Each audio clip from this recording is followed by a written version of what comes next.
जय सिया राम साथियों। आइए सुनते हैं अहिल्या क्यों बनी थी सलाह। एक बार इंद्र भ्रमण पर निकले। आसमान से उनकी नज़र जंगल में बने एक ऋषि की कुटिया पर पड़ी। उस कुटिया में उन्होंने एक बहुत ही सुंदर स्त्री को देखा। इंद्र उस महिला को देखकर मोहित हो गए, उनसे रहा नहीं गया। ये कुटिया महान तपस्वी गौतम ऋषि की थी। जिस स्त्री को देखकर इंद्र मोहित हुए वो गौतम ऋषि की पत्नी अहिल्या थी। वैसे तो इंद्र के देवलोक में बहुत खूबसूरत अप्सराएं थीं। वे जब भी चाहते किसी भी अप्सरा के साथ सहवास कर सकते थे, मगर अहिल्या की सुंदरता उन्हें भा गई। इंद्र अहिल्या के साथ संबंध बनाने की तरकीब सोचने लगे। उन्होंने अहिल्या के पति गौतम ऋषि की दिनचर्या पर नज़र रखी।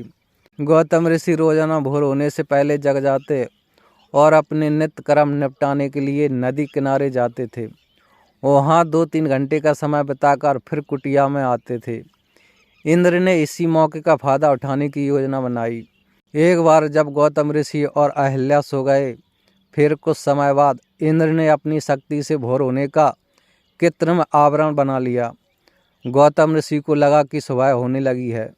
वे रोजाना की तरह उठ गए और नित्य कर्म के लिए निकल पड़े। इंद्र ने गौतम ऋषि का वेश धारण कर कुटिया में प्रवेश किया।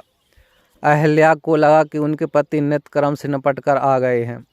फिर इंद्र ने गौतम ऋषि के भेष में अहिल्या से प्यार भरी बातें की और उसके साथ संबंध बना लिए।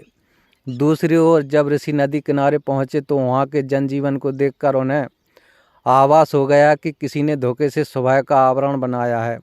वे तुरंत अपनी कुटिया में पहुंचे, जहां उनके भेष में इंद्र उनकी पत्नी के साथ सो रहे थे।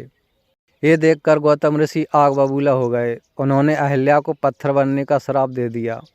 वहीं काम वासना के मोह में गिरे इंद्र को भी श्राप दिया कि उसके शरीर पर 1000 योनियां उग जाएंगी। वह चाहकर भी किसी स्त्री के साथ संबंध नहीं बना पाएंगे।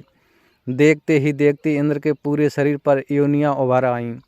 इंद्र को अपनी गलती का एहसास हुआ और उन्होंने गौतम ऋषि से क्षमा याचना की।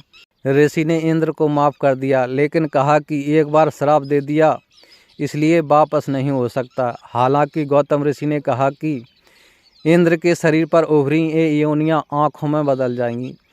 इस वजह से इंद्र के पूरे शरीर पर आँखें ही आँखें हो गईं।